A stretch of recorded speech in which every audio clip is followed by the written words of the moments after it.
கர்த்தராகிய இயேசு கிறிஸ்துவின் நாமத்தினாலே உங்களுக்கு என் அன்பின் வாழ்த்துதல்களை தெரிவித்துக் கொள்கிறேன். இந்த டிசம்பர் மாதத்தினுடைய முதல் தேதியிலே கர்த்தருடைய வார்த்தையை கொடுக்கும்படி கர்த்தரால் நான் ஏவப்பட்டேன். இந்த வருஷத்தினுடைய கடைசி மாதத்திற்கு நாம் வந்திருக்கிறோம். கர்த்தர் நம்மை கடந்த 11 மாதங்களாக நம்மை வழிநடத்தி வந்திருக்கிறார். அவருடைய தயை பெரியது, அவருடைய கிருபை பெரியது. ஆகவே இதை பார்த்து கொண்டிருக்கிறதான எனக்கு அன்பான தேவ ஜனமே, கர்த்தர் உங்களுக்கு கொடுக்கும் வார்த்தையை நான் உங்களோடு பகிர்ந்து கொள்ள விரும்புகிறேன். இந்த டிசம்பர் மாதத்திலே ஒரு வாக்குத்தத்த செய்தியாக கர்த்தர் எனக்கு கொடுத்த வார்த்தைகளை நான் உங்களுக்காக வாசிக்கட்டும். ஏசாயா தீர்க்க தரிசன புஸ்தகம் 28ஆம் அதிகாரம் 16ஆம் வசனத்தை நான் வாசிக்கிறேன். ஏசாயா 28ஆம் அதிகாரம் 16ஆம் வசனம். ஆதலால் கர்த்தராகிய ஆண்டவர் உரைக்கிறதாவது, இதோ அஸ்திபாரமாக ஒரு கல்லை நான் சீயோனிலே வைக்கிறேன். அது பரீட்சிக்கப்பட்டதும் விலையேறப்பட்டதும் திட அஸ்திபாரம் உள்ளதுமான மூளை கல்லாயிருக்கும். விசுவாசிக்கிறவன் பதறான். ஆகவே இங்கே ஆண்டவர் நமக்கு ஒரு நல்ல வார்த்தை இந்த மாதத்திலே நமக்கு கொடுத்திருக்கிறார். இங்கே நாம் வாசிக்கிறோம், அஸ்திபாரமாக ஒரு கல்லை நான் சீயோனிலே வைக்கிறேன்.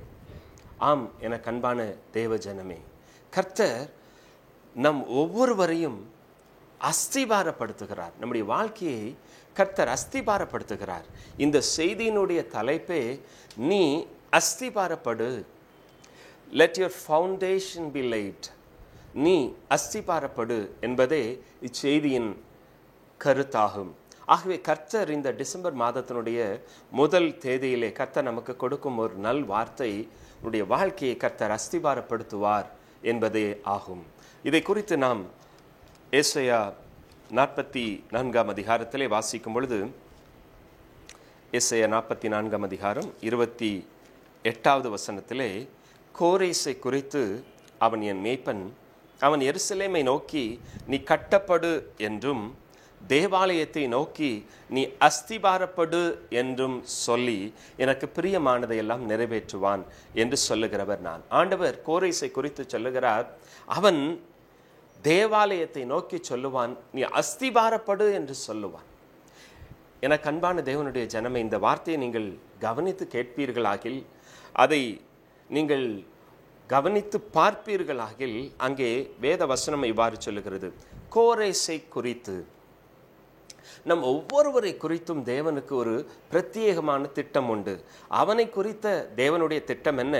அவன் கர்த்தருடைய மேய்ப்பனாக இருந்து அங்கே சிறைப்பட்டு போன இஸ்ரவேல் ஜனத்தை அவன் விடுவித்து மறுபடியும் எருசலேமுக்கு கொண்டு வர வேண்டும் என்பதே அவனை குறித்த தேவனுடைய திட்டமாகும். அவன் தேவாலயத்தை நோக்கி சொல்லுவான், நீ அஸ்திபாரப்படு என்று சொல்லுவான். பாருங்கள், இப்பொழுது அவர்கள் சிறையிருப்பிலிருந்து வர வேண்டும். காரணம், அவர்கள் பாபிலோனிலே 70 ஆண்டுகளாக சிறையிருப்பில் இருக்கிறார்கள். சிறையிருப்பில் இருந்து அவர்களை மீட்டு கொண்டு வந்து இப்பொழுது அவர்களுக்கு வீடு கட்டப்பட வேண்டும். மாத்திரமல்ல, கர்த்தரை தொழுது கொள்ளுவதற்கு ஒரு தேவாலயம் கட்டப்பட வேண்டும். ஆகவே கர்த்தர் அவனை குறித்து என்ன சொல்லுகிறார் பாருங்கள், அவன் எருசலேமை நோக்கி நீ கட்டப்படு என்றும் தேவாலயத்தை நோக்கி நீ அஸ்திபாரப்படு என்றும் சொல்லி என்றுதான் வேதம் சொல்லுகிறது. பாருங்கள், அவன் நோக்கி சொன்னாலே போதும், தேவனுடைய திட்டம் நிறைவேறும் என்பதைத்தான் நாம் இங்கே பார்க்கிறோம். எனக்கு பிரியமானதை அப்படியாக நிறைவேற்றுவான். ஒருவேளை ஒரு காரியத்தை நாம் செய்ய வேண்டுமானால் நாம் என்னவெல்லாம் நினைக்கிறோம், என்னவெல்லாம் யோசிக்கிறோம், என்னவெல்லாம் செய்கிறோம். ஒரு வீட்டை கட்ட வேண்டுமாகில் நாம் லோன் எடுக்க வேண்டுமா என்பதையெல்லாம் யோசிக்கிறோம்.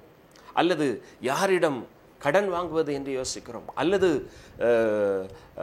நகைகளை அடமானம் வைக்கலாமா என்று யோசிக்கிறோம். இப்படியாக பலவாறு உலக பிரகாரமாய் நாம் யோசிக்கிறோம்.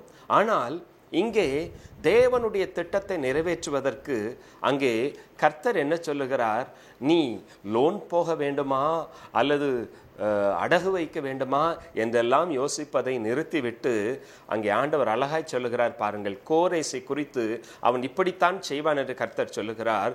அவன் எருசலேமை நோக்கி நீ கட்டப்படு என்று சொல்லுவான். பாருங்கள், எருசலேமை பார்த்து அவன் சொல்லுவான், நீ கட்டப்படு என்று சொல்லுவான்.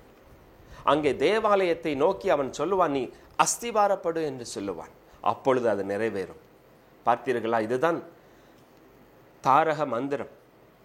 தேவனுடைய திட்டத்தை நிறைவேற்றுவதற்கு இதுதான் தாரக மந்திரம், வேறொரு மந்திரம்லாம் இல்லை. பாருங்கள், திஸ் இஸ் த ஃபார்முலா. இதுதான் சூத்திரம். எப்படி தேவனுடைய திட்டத்தை நிறைவேற்றுவதற்கு? பாருங்கள், அவன் நோக்கினான், அவன் கூறினான், அவன் சொன்னான். என்ன சொன்னான்? நீ கட்டப்படு என்று சொன்னான். அவன் சொன்னான், நீ அஸ்திபாரப்படு என்று சொன்னான். உங்களுடைய வாழ்க்கை கட்டப்படுவதற்கு நீங்கள் சொல்ல வேண்டும், நான் அஸ்திபாரப்படுவேன் என்று சொல்ல வேண்டும். ஆம் பிரியமானவர்களே, நம்முடைய வார்த்தைகள் மிகவும் கிரியை செய்கிற வார்த்தைகளாக இருக்கிறது. ஆகவே தேவனுடைய திட்டத்தை நிறைவேற்றுவதற்கு நாம் வேற ஒன்றும் செய்ய வேண்டிய அவசியமில்லை. நாம் நம்முடைய வாழ்க்கையில் அஸ்திபாரப்படுவதற்கு வேற ஒன்றும் செய்ய வேண்டிய அவசியமில்லை. நீங்கள் சொல்ல வேண்டும், என்னுடைய வாழ்க்கை அஸ்திபாரப்படுவதாக என்று சொல்ல வேண்டும். நீங்கள் சொல்லும் பொழுது அந்த காரியம் நிறைவேறும். காரியம் நிறைவேறும் வரை நீங்கள் சொல்லிக்கொண்டே இருக்க வேண்டும். சரி, இப்பொழுது நாம் மறுபடியும் இந்த வசனத்தை நாம் வாசிக்கலாம். ஏசாயா தீர்க்கதரிசன புஸ்தகத்திலே 28ஆம் அதிகாரம் 16ஆம் வசனத்தை நாம் மறுபடியும் கூட வாசிக்கலாம். ஆதலால் கர்த்தராகிய ஆண்டவர் உரைக்கிறதாவது, இதோ அஸ்திபாரமாக ஒரு கல்லை நான் சீயோனிலே வைக்கிறேன். அது பரீட்சிக்கப்பட்டதாய் விலையேறப்பெற்றதும் திட அஸ்திபாரம் உள்ளதுமான மூலை கல்லாய் இருக்கும். அஸ்திபாரமாக நான் ஒரு கல்லை சீயோனில் வைக்கிறேன். அந்த கல் எப்படிப்பட்டதா இருக்கும் என்று ஆண்டவர் சொல்லுகிறார்? அந்த கல் பரீட்சிக்கப்பட்டதா இருக்கும். ஆம், என கண்பான தேவனுடைய ஜனமே, உங்களுடைய வாழ்க்கையில உங்களுக்கு திட அஸ்திபாரம் வேண்டும் என்று சொன்னால் நீங்கள் பரீட்சிக்கப்பட வேண்டும். பாருங்கள், பரீட்சிக்கப்பட்டதும் விலையேற பெற்றதும் திட அஸ்திபாரம் உள்ளதும் மூளைக்கல்லாயிருக்கும். விசுவாசிக்கிறவன் பதறான். விசுவாசிக்கிறவன் பதறான். பதற மாட்டான், கலங்க மாட்டான். காரணம் என்ன தெரியுமா? சூழல் எவ்வாறு இருந்தாலும் கர்த்தர் அவைகளை எல்லாம் பார்த்து கொள்ளுவார். நான் இன்றைக்கு உங்களுக்கு சொல்லட்டும், இன்றைக்கு அநேகர் ஆவிக்குரிய வாழ்க்கையிலே ஒரு வீழ்ச்சி வருவதற்கு அவர்களுக்கு காரணம் என்ன தெரியுமா? இன்றைக்கு அநேகரை நாம் பார்க்கிறோம், சில நேரங்களிலே அருமையாக இருக்கிறார்கள், ஜொலிக்கிறார்கள். ஆனால் அதன் பிறகு அவர்கள் அப்படியே விழுந்து விடுகிறார்கள். இந்த இப்படிப்பட்ட ஆவிக்குரிய வீழ்ச்சிக்கு காரணம் என்ன? காரணம் என்னவென்றால் அவர்களிலே அஸ்திபாரம் திட அஸ்திபாரமாய் இருப்பதில்லை. இதுவே காரணம். அவர்களுடைய அஸ்திபாரம் திட அஸ்திபாரமாய் இருப்பதில்லை. உங்களுடைய அஸ்திபாரம் திடமாய் உறுதியாய் இருக்க வேண்டும் என்று சொன்னால் நீங்கள் பரீட்சிக்கப்பட்டவர்களாய் இருக்க வேண்டும். அதைத்தான் வேதம் சொல்லுகிறது. நீங்கள் விசுவாசத்திலே ஊன்றி கட்டப்பட வேண்டுமாகில், உங்களுடைய அஸ்திபாரம் திடமாய் இருக்க வேண்டுமாகில், எப்படி அது திடமாயிருக்கும்? எப்படி அது திடமாயிருக்கும் என்று நம்ப முடியும்? அதற்கு பரீட்சை அவசியம். நம்முடைய வாழ்க்கையில கூட விசுவாச பரீட்சையை கர்த்தர் நமக்கு அனுமதிப்பது உண்டு. வாழ்க்கையில விசுவாச பரீட்சை நமக்கு உண்டு. ஆபிரகாமுடைய வாழ்க்கையில நாம் பார்க்கிறோம், கர்த்தர் அவனை சோதித்தார் என்று வேதம் சொல்லுகிறது. கர்த்தர் அவனை சோதித்தார். சோதனையின் முடிவை குறித்து நாம் அறிந்திருக்கிறோம். கர்த்தர் அவனை ஆசீர்வதித்தார். அந்த சோதனையின் முடிவு துக்கத்தை கொண்டு வரவில்லை. சோதனையின் முடிவு ஆசீர்வாதத்தை கொண்டு வந்தது. வேதத்திலே நாம் பார்க்கும் பொழுது எபிரேயர் எழுதின நிருபம் 11ஆம் அதிகாரத்திலே விசுவாச வீரர்களுடைய பட்டியலை இங்கே நமக்கு அடையாளம் காட்டுகிறது. நான் உங்களுக்கு எடுத்து காண்பிக்கிறேன். எபிரேயர் எழுதின நிருபம் 11ஆம் அதிகாரம். எபிரேயர் எழுதின நிருபம் 11ஆம் அதிகாரத்திலே அங்கே பாருங்கள், அநேக விசுவாச வீரர்களை குறித்து நாம் அங்கே வாசிக்கிறோம். அங்கே நான் உங்களுக்கு அடையாளம் காட்டுகிறேன். ஆபிரகாமை குறித்து 8 முதல் 10 வசனங்களை நாம் வாசிக்கும் பொழுது, விசுவாசத்தினாலே ஆபிரகாம் தான் சுதந்திரமாக பெறப்போகிற இடத்திற்கு போகும்படி அழைக்கப்பட்ட போது கீழ்ப்படிந்து தான் போகும் இடம் இன்னதென்று அறியாமல் புறப்பட்டு போனான். விசுவாசத்தினாலே அவன் வாக்குத்தத்தம் பண்ணப்பட்ட தேசத்திலே பரதேசியை போல சஞ்சரித்து அந்த வாக்குத்தத்தத்திற்கு உடன் சுதந்திரராகிய ஈசாக்கோடும் யாக்கோபோடும் கூடாரங்களில் குடியிருந்தான். ஏனெனில் தேவன் தாமே கட்டி உண்டாக்கின அஸ்திபாரங்களுள்ள நகரத்திற்கு அவன் காத்திருந்தான். பாருங்கள், இதுதான் விசுவாசம். விசுவாசம் என்பது இதுதான். இங்கே 17ஆம் வசனத்தில் நாம் வாசிக்கும் பொழுது, மேலும் விசுவாசத்தினாலே ஆபிரகாம் தான் சோதிக்கப்பட்ட போது ஈசாக்கை பலியாக ஒப்பு கொடுத்தான். சோதனை, விசுவாச வாழ்க்கையிலே நமக்கு சோதனையை கர்த்தர் அனுமதிப்பது உண்டு. விசுவாச வாழ்க்கையிலே சோதனை வரும், பரீட்சை வரும். இங்கே நாம் வாசிக்கிறோம், அவன் ஒரே பேரானவனை அங்கு பலியாக கொடுத்தான். தாம் சோதிக்கப்பட்ட போது ஈசாக்கை பலியாக ஒப்பு கொடுக்கவும் அவன் முன் வந்தான் என்று வேதம் சொல்லுகிறது. எனக்கு அன்பான தேவனுடைய ஜனமே, கர்த்தர் உங்களுடைய வாழ்க்கையிலே சோதனைகளை அனுமதிப்பது எதற்காக தெரியுமா? அப்பொழுதுதான் நீங்கள் பரீட்சிக்கப்பட்டவர்களாய் இருப்பீர்கள். பரீட்சிக்கப்பட்டவர்களாய் மாத்திரமல்ல, நாம் பரீட்சிக்கப்பட்டவர்களாய் இருக்கும் பொழுது விலையேறப்பட்டவர்களாய் நாம் மாறுகிறோம். நம்முடைய அஸ்திவாரம் திட அஸ்திவாரமாகிறது.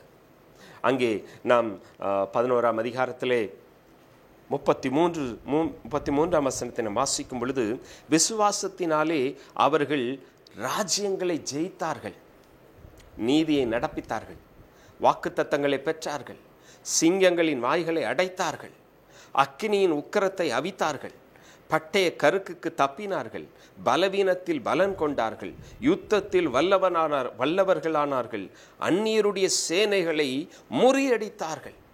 37ஆம் வசனத்திலே கல்லறி உண்டார்கள், வாளால் அறுப்பு உண்டார்கள், பரீட்சை பார்க்கப்பட்டார்கள், பட்டயத்தினாலே வெட்டப்பட்டு மரித்தார்கள், செம்மறியாட்டு தோள்களையும் வெள்ளாட்டு தோள்களையும் போர்த்து கொண்டு திரிந்து குறைவையும் உபத்திரவத்தையும் துன்பத்தையும் அனுபவித்தார்கள். வேதம் அழகாய் சொல்லுகிறது, விசுவாச வீரர்கள் தங்களுடைய வாழ்க்கையில எப்படியாய் அவர்கள் உபத்திரவங்களை அனுபவித்தார்கள். பாருங்கள், அவர்கள் பரீட்சிக்கப்பட்டார்கள். அவர்களுக்கு விசுவாச பரீட்சை வந்தது. கிறிஸ்தவ வாழ்க்கையிலே உங்களுடைய விசுவாசத்தை கர்த்தர் சில நேரங்களிலே சோதித்து பார்ப்பார். பரீட்சை வரும். அந்த பரீட்சையில நீங்கள் ஜெயித்தீர்கள் என்று சொன்னால், நீங்களும் கூட இப்படிப்பட்ட விசுவாச வீரர்களின் பட்டியலிலே உங்களுடைய பெயரும் எழுதப்படும். ஜீவ புஸ்தகத்திலே உங்களுடைய பெயர் எழுதப்படும். ஞாபக புஸ்தகத்திலே நீங்கள் செய்தவைகள் அனைத்தும் எழுதப்படும். எனக்கு அன்பான தேவனுடைய ஜனமே, சோர்ந்து போகாதிருங்கள். உங்களுக்கென்று பரீட்சை வரும் பொழுது சோர்ந்து போகாதிருங்கள். நீங்கள் அப்படியே உங்களுடைய விசுவாசத்தை விட்டு விடாதிருங்கள். இங்கே அழகாய் நமக்கு வேதம் சொல்லுகிறது, ஆகையால் மேகம் போன்ற இத்தனை திரளான சாட்சிகள் நம்மை சூழ்ந்து கொண்டிருக்கிறார்களே, இத்தனை திரளான சாட்சிகள், அதிலே நீங்களும் நானும் ஒரு சாட்சி அல்லவா? அதிலே நீங்களும் நானும் ஒரு சாட்சி. ஆகவே விசுவாச பரீட்சை நல்லதுக்கே. விசுவாச பரீட்சை உங்களை இன்னும் உங்களுடைய அஸ்திபாரத்தை திட அஸ்திபாரமாக்குகிறது, உங்களை வெளியேறப்பட்டவர்களாய் மாற்றுகிறது. அது மாத்திரமல்ல, உங்களுடைய கல் மூளைக்கல்லாய் மாறுகிறது. ஆகவே நாம் எதற்கும் பதற வேண்டிய அவசியமில்லை. என கண்பான தேவனுடைய ஜனமே, நீங்கள் உங்களுடைய அஸ்திபாரத்தை திடமாய் போடுங்கள். கர்த்தர் அதற்கு உதவி செய்வாராக. உங்களுடைய அஸ்திபாரம் யார்? உங்களுடைய அஸ்திபாரம் யார்? இயேசுவே அந்த அஸ்திபாரம். அதைத்தான் வேதம் நமக்கு சொல்லுகிறது. இயேசுதான் அந்த அஸ்திபாரம். நம்முடைய நம்பிக்கை, விசுவாசம் அனைத்தும் கர்த்தராகி இயேசுவின் பேரில் இருக்கும் பொழுது அந்த அஸ்திபாரம் திட அஸ்திபாரமாய் இருக்கிறது. அந்த அஸ்திபாரத்தை பாதாளத்தின் வாசல்கள் மேற்கொள்வதில்லை என்று வேதம் நமக்கு சொல்லுகிறது. நான் எடுத்து வாசிக்கிறேன். மத்தேயு சுவிசேஷம் 16ஆம் அதிகாரம். மத்தேயு சுவிசேஷம் 16ஆம் அதிகாரத்திலே 13 முதல் நாம் சில வசனங்களை வாசிக்கலாம். பின்பு இயேசு பிலிப்பு செசரியாவின் திசைகளில் வந்தபொழுது தம்முடைய சீசரை நோக்கி, மனுஷகுமாரனாகிய என்னை ஜனங்கள் யார் என்று சொல்லுகிறார்கள் என்று கேட்டார். அதற்கு அவர்கள், சிலர் உம்மை யோவான் ஸ்நானகன் என்றும், சிலர் எலியா என்றும், வேறு சிலர் எரேமியா அல்லது தீர்க்கதரிசிகளில் ஒருவர் என்றும் சொல்லுகிறார்கள் என்றார்கள். அப்பொழுது அவர், நீங்கள் என்னை யார் என்று சொல்லுகிறீர்கள் என்று கேட்டார். சீமோன் பேதுரு பிரதியுத்தரமாக, நீர் ஜீவனுள்ள தேவனுடைய குமாரனாகிய கிறிஸ்து என்றான். இயேசு அவனை நோக்கி, யோனாவின் குமாரனாகிய சீமோனே, நீ பாக்கியவான். மாம்சமும் இரத்தமும் இதை உனக்கு வெளிப்படுத்தவில்லை, பரலோகத்தில் இருக்கிற என் பிதா இதை உனக்கு வெளிப்படுத்தினார். மேலும் நான் உனக்கு சொல்லுகிறேன், நீ பேதுருவாய் இருக்கிறாய், இந்த கல்லின் மேல் என் சபையை கட்டுவேன், பாதாளத்தின் வாசல்கள் அதை மேற்கொள்ளுவதில்லை. பாருங்கள், நாம் வாசித்தோம் அல்லையா, ஒரு அஸ்திபார கல்லை கர்த்தர் சீயோனிலே வைக்கிறார். அந்த கல் எப்படி இருக்கும் என்று நாம் இங்கே பார்க்கும் பொழுது, அந்த கல்லின் மேல் கர்த்தர் சபையை கட்டுவார். அப்படி என்று சொன்னால் யார் அஸ்திபாரமாக இருப்பார்? அங்கே ஆண்டவராகிய இயேசு கிறிஸ்துவே அதற்கு அஸ்திபாரமாக இருப்பார். அதை பாதாளத்தின் வாசல்கள் மேற்கொள்ளவே முடியாது. பாருங்கள், இங்கே இந்த சம்பவத்தில் நாம் பார்க்கும் பொழுது ஆண்டவராகிய இயேசு கிறிஸ்து தம்முடைய சீஷர்களை பார்த்து ஒரு கேள்வியை கேட்கிறார். அந்த கேள்வி என்ன? மனுஷகுமாரனாகிய என்னை ஜனங்கள் யார் என்று சொல்லுகிறார்கள் என்று அங்கே சீஷர்களிடத்தில் கேட்டார்.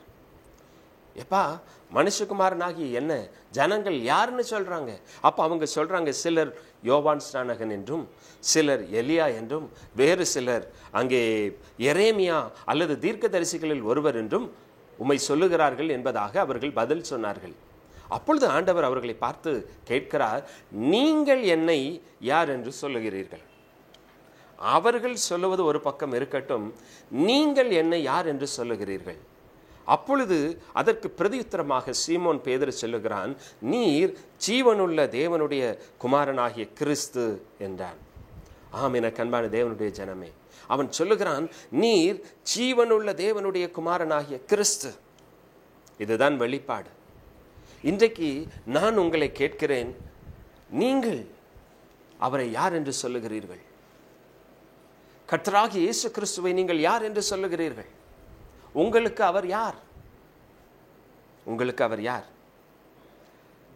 இப்படிப்பட்ட வெளிப்பாடு, இப்படிப்பட்ட நம்பிக்கை தான் பேதுருடைய வாழ்க்கையிலே திட அஸ்திபாரத்தை அவனுக்கு போட்டது. அங்கே ஆண்டவர் அவனுக்கு பிரதியுத்தரமாக சொல்லுகிறார், பாருங்கள், யோனாவின் குமாரனாகிய சீமோனே, நீ பாக்கியவான், இதை உனக்கு மாம்சமும் இரத்தமும் வெளிப்படுத்தவில்லை, பரலோகத்தில் இருக்கிற என் பிதா உனக்கு வெளிப்படுத்தினார். பாருங்கள், என்ன ஒரு அருமையான வெளிப்பாடு. ஆகவே அவனை குறித்து ஆண்டவர் சொல்லுகிறார், நான் உனக்கு சொல்லுகிறேன், நீ பேதுருவாய் இருக்கிறாய், இந்த கல்லின் மேல் என் சபையை கட்டுவேன். உன்னை வைத்துதான்ப்பா நான் சபையை கட்டுவேன், நானே அஸ்திபாரமாக இருந்து சபையை கட்டுவேன் என்று கர்த்தர் அவனுக்கு சொன்னார். பாதாளத்தின் வாசல்கள் ஒருபோதும் அதை மேற்கொள்ள முடியாது என்பதை கர்த்தர் அவர்களுக்கு சொன்னார், அவனுக்கு சொன்னார். இப்பேற்பட்ட வெளிப்பாடு பரலோகத்திலிருந்து பிதாவாகி தேவனிடத்திலிருந்து நம்முடைய இருதயத்துக்கு வருகிறது.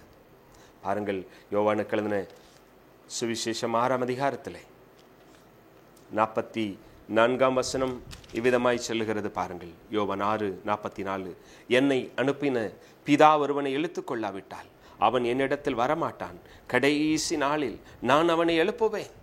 பாருங்கள், என்னை அனுப்பின பிதா ஒருவனை இழுத்து கொள்ளாவிட்டால் அவன் என்னிடத்தில் வரமாட்டான். நீங்களும் நானும் இயேசுவினிடமாய் இழுத்து கொள்ளப்பட்டிருக்கிறோம். ஆகவேதான் நாம் அவரை தெய்வமாக கொண்டிருக்கிறோம். பிதா ஒருவனை இழுத்து கொள்ளாவிட்டால் ஒருவரும் இயேசுவினிடத்தில் வரமாட்டார்கள். ஆகவே நாம் 2 காரியங்களை பார்த்திருக்கிறோம். எது அஸ்திபாரம்? உங்களுடைய அஸ்திபாரம் யார் என்பதை குறித்து நாம் பார்த்தோம். அந்த அஸ்திபாரம் எதில் கட்டப்பட்டிருக்கிறது என்பதை குறித்து பார்த்தோம். 3ஆவதாக, உங்களுடைய அஸ்திபாரம் எப்படி போடப்பட்டிருக்கிறது? உங்களுடைய அஸ்திபாரம் எப்படி போடப்பட்டிருக்கிறது அதை குறித்து நாம் மத்தேயு சுவிசேஷம் 7ஆம் அதிகாரத்திலே 24 முதல் 27 வசனங்களை நாம் வாசிக்கலாம். ஆகையால் நான் சொல்லி இந்த வார்த்தையை கேட்டு இவைகளின்படி செய்கிறவன் எவனோ அவனை கன்மலையின் மேல் தன் வீட்டை கட்டின புத்தியுள்ள மனுஷனுக்கு ஒப்பிடுவேன். பெருமலை சொரிந்து பெருவெள்ளம் வந்து காற்று அடித்து அந்த வீட்டின் மேல் மோதியும் அது விழவில்லை, ஏனென்றால் அது கன்மலையின் மேல் அஸ்திபாரம் போடப்பட்டிருந்தது. பார்த்தீர்களா? உங்களுடைய அஸ்திபாரம் எப்படி இருக்கிறது? 2 அஸ்திபாரத்தை குறித்து நம்ம இங்கே வாசிக்கிறோம். ஒன்று கன்மலையின் மேல் போடப்பட்டிருக்கிறதான அஸ்திவாரம். 2ஆவதாக 26ஆம் வசனத்திலே, நான் சொல்லி இந்த வார்த்தைகளை கேட்டு இவைகளின்படி செய்யாதிருக்கிறவன் எவனோ அவன் தன் வீட்டை மணலின் மேல் கட்டின புத்தி இல்லாத மனுஷனுக்கு ஒப்பிடுவேன். பெருமழை சொரிந்து பெருவெள்ளம் வந்து காற்று அடித்து அந்த வீட்டின் மேல் மோதின போது அது விழுந்தது, விழுந்து முழுவதும் அழிந்தது என்றார். என கண்பான தேவனுடைய ஜனமே, உங்களுடைய அஸ்திபாரம் எதன் மேல் போடப்பட்டிருக்கிறது? நீங்கள் எதன் மேல் அஸ்திபாரத்தை போட்டிருக்கிறீர்கள்? உங்களுடைய அஸ்திபாரம் திட அஸ்திபாரமாய் இருக்கிறதா? உங்களுடைய அஸ்திபாரம் கண்மலையின் மேல் போடப்பட்டிருக்கிறதா? அல்லது உங்களுடைய அஸ்திபாரம் வெறும் மணலின் மேல் போடப்பட்டிருக்கிறதா? பாருங்கள், இங்கே நாம் வாசிக்கும் பொழுது அந்த கண்மலையின் மேலே போடப்பட்ட அந்த அஸ்திவாரத்தினுடைய வீட்டை நோக்கி பெருமழை சொரிகிறது, பெருவெள்ளம் வருகிறது, காற்று அடிக்கிறது. இவைகள் எல்லாம் சேர்ந்து வந்து அந்த வீட்டின் மீது மோதியும் கூட அங்கே வசனத்தை நாம் வாசிக்கிறோம், அது விழவில்லை. காரணம் என்ன? அது கண்மலையின் மேல் அஸ்திபாரம் போடப்பட்டிருந்தது. இதுதான் காரணம். ஆனால் 2 வீடு இருக்கிறது. ஒரு வீடு கண்மலையின் மேல் அஸ்திபாரம் போடப்பட்டிருந்தது. இன்னொரு வீடு இருக்கிறது, அது மணலின் மேல் அஸ்திபாரம் போடப்பட்டிருந்தது. ஆனால் 2மே பார்ப்பதற்கு நன்றாய் அழகாய்த்தான் இருந்தது, ஒன்று போலத்தான் இருந்தது. ஆனால் பரீட்சை வரும் பொழுது, பரீட்சை நம்மை நோக்கி வரும் பொழுது, அங்க பாருங்க, பெருவெள்ளம் வருகிறது, பெரு மழை வருகிறது, காற்று அடிக்கிறது. ஆனால் கண்மலையின் மேல் போடப்பட்ட அஸ்திபாரம் அது விழாமல் நிற்கிறது. ஆனால் மணலின் மேல் போடப்பட்ட அஸ்திபாரம் என்ன ஆகிறது? பெருமழை சொரிந்து பெருவெள்ளம் வந்து காற்று அடித்து அந்த வீட்டின் மேல் மோதின பொழுது அது விழுந்தது. ஐயோ, அது விழுந்து போயிற்று, விழுந்து முழுவதும் அழிந்தது. என கண்பான தேவனுடைய ஜனமே, நீங்கள் உங்கள் அஸ்திபாரத்தை எப்படி போட்டிருக்கிறீர்கள்? கர்த்தராகிய இயேசு கிறிஸ்துவின் மேல் திட நம்பிக்கையாய் உங்களுடைய அஸ்திபாரத்தை நீங்கள் செலுத்தி இருக்கும் பொழுது நீங்கள் எதற்கும் பயப்பட வேண்டிய அவசியம் இல்லை. இன்றைக்கு அநேகருக்கு ஒரு எதிர்காலத்தை குறித்த ஒரு பயம் நமக்கு இருக்கிறது. நம்மில் அநேகர் எதிர்காலத்தை குறித்து பயப்படுகிறோம். ஐயோ, என்னுடைய வேலை என்ன ஆகுமோ, என்னுடைய பிள்ளைகள் என்ன ஆவார்களோ, ஐயோ எனக்கு இந்த நோய் இருக்கிற, இந்த நோயினால் எனக்கு என்ன வருமோ, இப்படி அநேக உலக கவலைகளினாலே நாம் ஆட்கொள்ளப்படுகிறோம். எதிர்காலத்தை குறித்து பயப்படுகிறோம், குடும்பத்தை குறித்து பயப்படுகிறோம், பிள்ளைகளை குறித்து பயப்படுகிறோம், நோயை குறித்து பயப்படுகிறோம், வேலையை குறித்து பயப்படுகிறோம். இப்படிப்பட்ட ஏதோ ஒன்றை குறித்ததான பயங்கள் நம்மை சூழ்ந்து வந்து கொண்டே இருக்கிறது. ஆனாலும் வேதம் என்ன சொல்லுகிறது என்பதை நாம் பார்ப்போம். லூக்கா சுவிசேஷம் 12ஆம் அதிகாரத்திலே, லூக்கா சுவிசேஷம் 12ஆம் அதிகாரம் 25 மற்றும் 26 வசனங்களை வாசிக்கும் பொழுது, கவலைப்படுகிறதுனால் உங்களில் எவன் தன் சரீர அளவோடு ஒரு முழத்தை கூட்டுவான்? மிகவும் அற்பமான காரியம் முதலாய் உங்களால் செய்யக்கூடாதிருக்க மற்றவைகளுக்காக நீங்கள் கவலைப்படுகிறது என்ன? ஒரு சின்ன விஷயத்தை கூட நம்மளால் செய்ய முடியாது, பிறகு ஏன் கவலைப்படுகிறீர்கள்? என்ன பண்றது பிரதர், இந்த வாழ்க்கையே இப்படி இருக்குது, கவலைப்படாம என்ன செய்யறதுன்னு கேட்குறீங்களா? கவலைப்படுகிறதுனாலே உங்களில் எவன் தன் சரீர அளவோடு ஒரு முழத்தை கூட்ட முடியும்? மிகவும் சின்ன காரியத்தை கூட நம்மால் செய்ய முடியாததா இருக்க நாம் கவலைப்படுவதனால் என்ன ஆயிற்று? நாம் கவலைப்படுவதனாலே என்ன ஆக போகிறது? ஆகவே தான் வேதம் சொல்லுகிறது, நீங்கள் ஒன்றுக்கும் கவலைப்படாமல் என்று வேதம் சொல்லுகிறது. பிலிப்பியருக்கு எழுதின நிருபம் 4ஆம் அதிகாரத்திலே, பிலிப்பியருக்கு எழுதின நிருபம் 4ஆம் அதிகாரத்திலே 6-7 வசனத்தை நாம் வாசிக்கும் பொழுது, நீங்கள் ஒன்றுக்கும் கவலைப்படாமல் எல்லாவற்றையும் குறித்து உங்கள் விண்ணப்பங்களையும் ஸ்தோத்திரத்தோடு கூடிய ஜெபத்தினாலும் வேண்டுதலினாலும் தேவனுக்கு தெரியப்படுத்துங்கள். அப்பொழுது எல்லா புத்திக்கும் மேலான தேவ சமாதானம் உங்கள் இருதயங்களையும் உங்கள் சிந்தைகளையும் கிறிஸ்து இயேசுவுக்குள்ளாக காத்துக்கொள்ளும். பார்த்தீங்களா? நீங்கள் கவலைப்பட வேண்டாம்.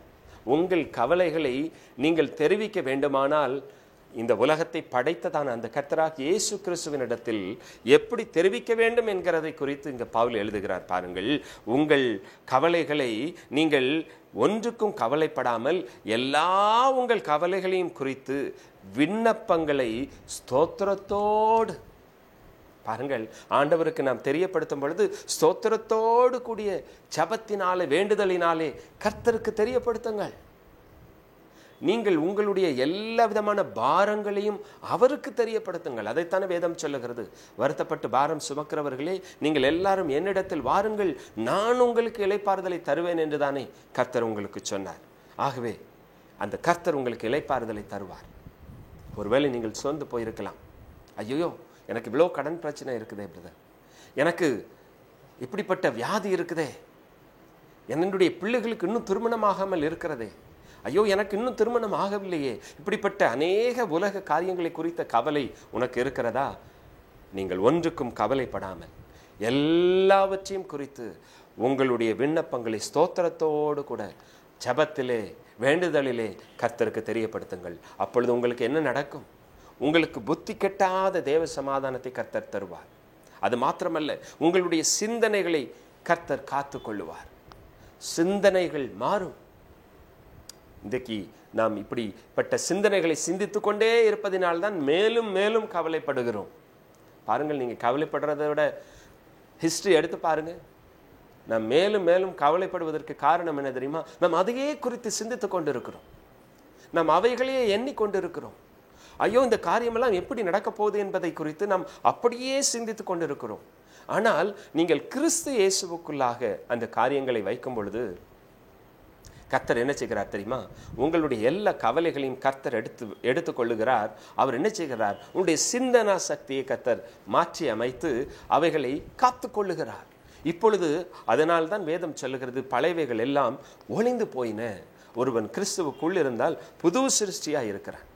பழையவைகள் எல்லாம் ஒளிந்து போயின, எல்லாம் புதிதாயின. இப்படிப்பட்ட அனுபவத்திற்குள்ளாக நாம் வர வேண்டும். பாருங்கள், தேவ திட்டத்தை நாம் செய்யும் முன்னதாக நாம் செய்ய வேண்டிய காரியங்களை நாம் பார்த்தோம். வேறு ஒன்றும் செய்ய வேண்டாம். நீ அஸ்திபாரப்படு, சொல்லுங்கள். ஓ, என்னுடைய வீடு கட்டப்படுவதாக சொல்லுங்கள். தேவாலயமே நீ அஸ்திபாரப்படு, சொல்லுங்கள். அநேக ஆண்டுகளாக திருச்சபையை கட்ட முடியாமல் தவித்துக் கொண்டிருக்கிறீர்களா? சொல்லுங்கள். அங்கே போய் சொல்லுங்கள். அந்த இடத்தை பார்த்து சொல்லுங்கள். அதைத்தான் நாம் வாசிக்கிறோம். தேவாலயத்தை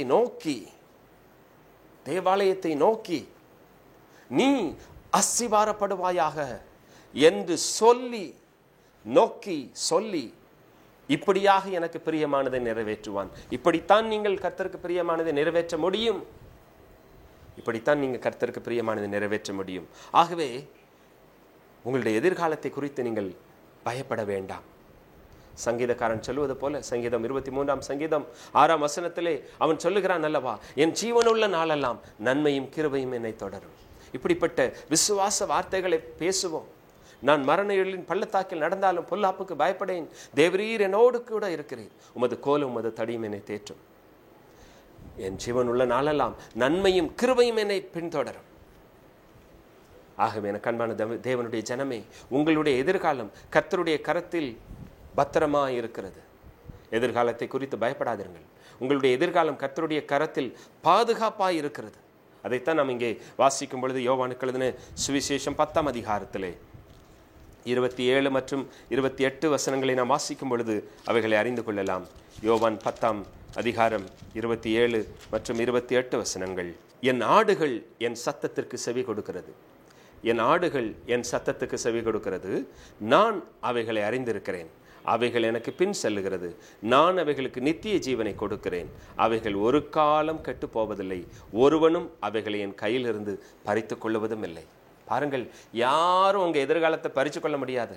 கர்த்தராக இயேசு கிறிஸ்து உங்களுடைய எதிர்காலத்தை தம்முடைய கரத்திலே வைத்திருக்கிறார். அவர் சொல்லுகிறார், ஒருவனும் அவைகளை என் கையிலிருந்து பறித்து கொள்ளுவது இல்லை என்று சொல்லுகிறார். ஆகவே இந்த உலகம் வேண்டுமானால் அதனுடைய அஸ்திவாரத்தை எப்படி வேண்டுமானால் போட்டுக்கொள்ளலாம். பாருங்கள், இந்த உலகம் அஸ்திவாரத்தை எப்படி போடுகிறது? உலகத்தின் நிச்சயை வைத்து போடுகிறது. பணம் அல்லது சம்பாத்தியத்தை வைத்து அவர்கள் அஸ்திவாரத்தை போடுகிறார்கள், அல்லது மக்கள் அல்லது உறவு முறையை வைத்து அவர்கள் அஸ்திவாரத்தை இடுகிறார்கள். ஆனால் எனக்கு அன்பான தேவனுடைய ஜனமே, இந்த உலகம் உலகத்துக்குரியவைகளே சிந்திக்கிறது, அவைகளை குறித்தே அஸ்திவாரத்தை இடுகிறது. ஆனால் நீங்களும் நானும் அப்படி அல்ல. உங்களுடைய அஸ்திவாரம் திட அஸ்திவாரமாக இருப்பதற்கு உங்களுடைய விசுவாசமானது பரீட்சிக்கப்படுகிறது. உங்களுடைய விசுவாசமானது பரீட்சிக்கப்படுகிறதுனாலே நீங்கள் வெளியேறப்பட்டவர்களாய் மாறுகிறீர்கள். உங்களுடைய அஸ்திபாரம் திட அஸ்திபாரமாய் இருக்கிறது. ஆகவே நீங்கள் மூளைக்கு தலைக்கல்லாய் இருக்கிறீர்கள். ஆகவே பதறவே வேண்டாம். விசுவாசிக்கிறவன் பதறான். ஆகவே எனக்கு அன்பான தேவனுடைய ஜனமே, நீ அஸ்திபாரப்படு என்று சொல்லி எனக்கு பிரியமானதை எல்லாம் நிறைவேற்றுவான். ஆகவே உங்களுடைய அஸ்திபாரம் திட அஸ்திபாரமாக இருக்கட்டும் என்று சொல்லி நான் வாழ்த்துகிறேன். கர்த்தராகிய இயேசு கிறிஸ்துவின் மேல் உங்களுடைய அஸ்திபாரத்தை போடுங்கள், உங்களுடைய நம்பிக்கையை வையுங்கள். அவர் உங்களுடைய வாழ்க்கையை செழிப்புள்ளதாய் மாற்றுவார், உங்களுடைய வீடுகளை கட்டுவார், உங்களுடைய தேவாலயங்களையும் உங்களுடைய திருச்சபைகளையும் கர்த்தர் கட்டுவார். கட்டப்படுவதாக, அஸ்திபாரப்படுவதாக என்று சொல்லி கர்த்தருக்கு பிரியமானதை நிறைவேற்றுங்கள். உங்களுடைய அஸ்திபாரத்தை கர்த்தராகிய இயேசுவின் மீது திட நம்பிக்கையாய் திட விசுவாசமாய் போடுங்கள். கர்த்தர் உங்கள் வாழ்க்கையை பொறுப்படுத்திக் கொள்ளுவார். இந்த மாதத்திலேயும் உங்களுக்கு என்னுடைய அன்பான கிறிஸ்துமஸ் வாழ்த்துதலை சொல்லி நான் உங்களுக்காக ஜெபிக்கிறேன். நல்ல தகப்பனே, உம்மை நாங்கள் நன்றியோடு ஸ்தோத்தரிக்கிறோம் ஆண்டவரே. அப்பா, திட அஸ்திபாரம் உள்ள வாழ்க்கையை கர்த்தர் நீர் எங்களுக்கு கிருபையாய் தாரும் என்று சொல்லி கேட்கிறோம். ஆமாம் ஆண்டவரே, உங்க மேல எங்களுடைய ஆண்டவர் விசுவாசத்தை வைத்து எங்களுடைய விசுவாசத்தை திடமா போடுறதுக்கு கர்த்தர் எங்களுக்கு உதவி செய்யுங்கப்பா. இந்த மாதம் முழுவதும் எங்களுடைய தேவைகளை கர்த்தர் சந்திப்பீராக. ஆண்டவரே, எங்களுக்கு உண்டான அத்துணை காரியங்களையும் கர்த்தர் நீர் பொறுப்படுத்திக் கொள்ளுவாராக. தகப்பனே, எதிர்காலத்தை குறித்த பயத்தோடு இருக்கிற நம்முடைய பிள்ளைகள் ஒவ்வொருவரையும் ஆண்டவரே, அவர்கள் கவலைப்படுவதனாலே ஒன்றும் ஆகப்போவதில்லை என்பதை கர்த்தர் நீர் அவர்களுக்கு உணர்த்தி தகப்பனே, அவர்களுக்கு ஒரு சமாதானத்தையும் சந்தோஷத்தையும் தாரும். ஆண்டவரே, தேவையான அத்துணை காரியங்களையும் அவர்களுக்கு செய்து தாரும். ஆண்டவரே, வேலை இல்லாமல் இருப்பவர்களுக்கு வேலையை தாரும் சுவாமி. குழந்தை இல்லாமல் இருப்பவர்களுக்கு குழந்தையை தாரும். ஆண்டவரே, நோயோடு அவதிப்படுகிறவர்களுக்கு கர்த்தாவே ஒரு சுகத்தை தாரும். ஆமாண்டவரே, ஒவ்வொருவருடைய வாழ்க்கையும் அஸ்திபாரப்படுவதாக என்று சொல்லி இயேசுவின் நாமத்தினாலே அப்பா நான் கூறுகிறேன் ஆண்டவரே. ஆண்டவரே, விசுவாசத்தோடு நான் அறிக்கையிடுகிறேன் ஆண்டவரே. இதை பார்த்து கொண்டிருக்கிறதான ஒவ்வொரு பிள்ளைகளுடைய வாழ்க்கையும் அஸ்திபாரப்படுவதாக, அவைகள் கட்டப்படுவதாக என்று சொல்லுகிறேன். தகப்பனே, இந்த வார்த்தைகளின்படியே அவருடைய வாழ்க்கையை கர்த்தர் நீர் கட்டும். இந்த வார்த்தையின்படி அவருடைய வாழ்க்கையை அஸ்திபாரப்படுத்தும். இயேசுவின் நாமத்தில் பிதாவே, ஆமேன், ஆமேன். God bless you.